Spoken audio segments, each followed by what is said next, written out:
디트로이트가 산업의 심장이라면 시카고의 아트 인스티튜트는 도시의 기억이 예술로 층층이 쌓인 장소에 가깝습니다.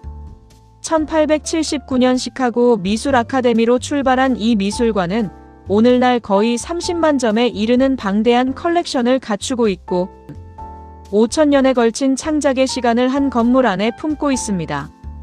이곳을 걷는다는 것은 명화를 체크하듯 지나가는 일이 아니라 서로 다른 시대와 감정의 밀도가 한 공기 안에 공존하는 장면을 몸으로 통과하는 일에 더 가깝습니다. 이 미술관이 특별한 이유는 유명한 그림이 많다는 사실보다 그 그림들이 하나의 정서를 향해 서로를 비춘다는 데 있습니다. 고딕의 침묵, 인상주의의 떨림, 상징주의의 밀폐된 내면, 미국 근대의 고독, 추상이 숨결까지 이곳에서는 미술사가 직선으로 흐르지 않고 감정의 파문처럼 번져갑니다. 그래서 시카고 아트 인스티튜트를 보고 나면 무엇이 가장 위대한가 보다 무엇이 가장 오래 마음에 남는가를 더 오래 생각하게 됩니다. 페르낭 크노프의 I like my door upon myself는 소리를 내지 않는 그림입니다. 화면 속 여인은 거의 움직이지 않고 꽃도 방도 표정도 모두 조용히 가라앉아 있습니다. 그런데 그 정적이 오히려 더 강하게 밀려옵니다. 이 그림은 고독을 묘사하지 않습니다. 대신 한 사람이 자기 안쪽으로 너무 깊이 들어가 버린 순간 외부 세계가 얼마나 멀어지는지를 보여줍니다.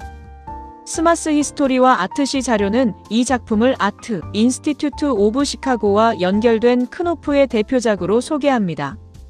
이 작품의 힘은 상징이 많아서가 아니라 상징들이 모두 닫힘을 향해 정리된다는 데 있습니다. 여인의 몸은 열려있지 않고 방 안의 공기조차 흐르지 않는 것처럼 느껴집니다. 제목 그대로 문을 잠근 것은 방이 아니라 마음입니다. 그래서 이 그림을 오래 보고 있으면 우리는 상징주의 회화를 보고 있다는 사실보다 먼저 누군가의 내면이 외부보다 더 커져버린 상태를 경험하게 됩니다. 점들이 모여 하나의 오후를 만듭니다. 세라는 인물들을 이야기 속 주인공으로 세우지 않고 빛과 질서 속에 배열된 존재로 놓아두며 휴식의 장면을 하나의 거대한 침묵으로 바꿉니다. 밤은 이미 깊은데 누구도 서로를 바라보지 않습니다. 호퍼는 이 식당을 도시의 안식처가 아니라 같은 공간 안에서 각자가 더 고립되는 현대의 섬처럼 만듭니다. 익숙한 얼굴이지만 이 그림이 주는 감정은 따뜻함보다 어색함에 가깝습니다. 미국의 농촌을 그렸지만 그 정면성은 결국 한 시대가 스스로를 얼마나 단단하게 그리고 얼마나 불편하게 바라보았는지를 드러냅니다. 파란색이 너무 깊어서 몸보다 정서가 먼저 보입니다. 피카소는 가난한 노인의 앞길을 그리지만 실제로는 산 끝에 남는 고독의 울림을 그리고 있습니다. 비가 그친 파리의 거리는 깨끗하지만 차갑습니다. 카유보트는 도시를 낭만적으로 꾸미지 않고 익명의 보행자들이 스쳐 지나가는 근대의 거리 자체를 한 장면으로 고정합니다. 침대와 의자, 벽과 문은 모두 단순하지만 이상하게 흔들립니다. 반 고흐는 방을 그린 것이 아니라 혼자 머무는 공간이 어떻게 마음의 방이 되는지를 색으로 남깁니다. 얼굴은 정면을 향하지만 눈빛은 어딘가 더 먼 곳을 보고 있습니다. 이 자화상은 외모의 기록이 아니라 자신을 끝까지 붙잡고 보려는 한 화가의 집중을 보여줍니다. 아기를 흔들어 재우는 어머니의 몸짓이 반복되는 노래처럼 느껴집니다. 반 고흐는 마담 룰랭을 초상으로 그리지 않고 불안한 시대 속에서도 누군가를 달래는 존재의 따뜻함으로 남깁니다. 정원은 아름답지만 그 아름다움이 평온하게만 머물지는 않습니다. 꽃과 길, 나무와 공기의 색이 서로 흔들리며 보는 사람 안에도 설명하기 어려운 미세한 긴장을 남깁니다. 강가의 네 여인은 풍경처럼 놓여있지만 그 정적은 점점 무거워집니다. 마티스는 인체를 단순화하면서도 인간이 자연 속에서 얼마나 원초적이고 낯선 존재가 되는지를 보여줍니다. 물 위에 뜬 수련은 꽃이라기보다 빛의 표면처럼 보입니다.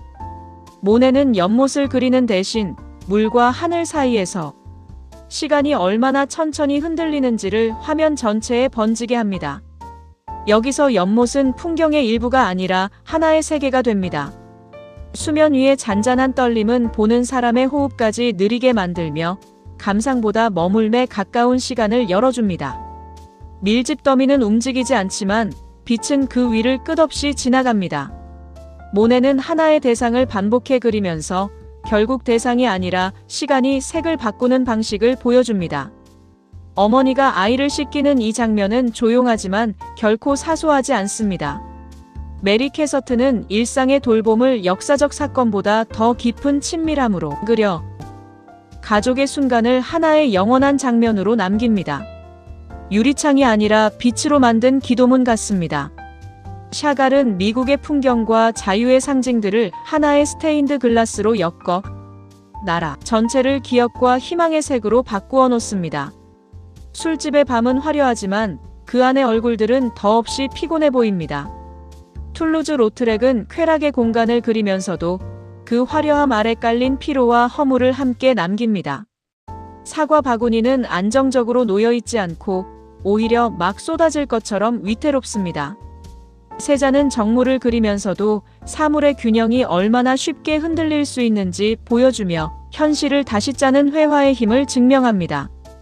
포성과 색, 기하학과 소음이 화면에서 동시에 터집니다. 칸딘스키는 전쟁을 묘사하는 대신 전쟁이 눈앞의 세계를 어떻게 추상적인 충격으로 바꾸는지를 보여줍니다. 구름은 끝없이 반복되는데 이상하게 답답하지 않고 더 넓게 열립니다. 오키프는 하늘을 풍경으로 다루지 않고 높이와 고독, 그리고 무한함이 어떻게 평면 위에 놓일 수 있는지를 보여줍니다.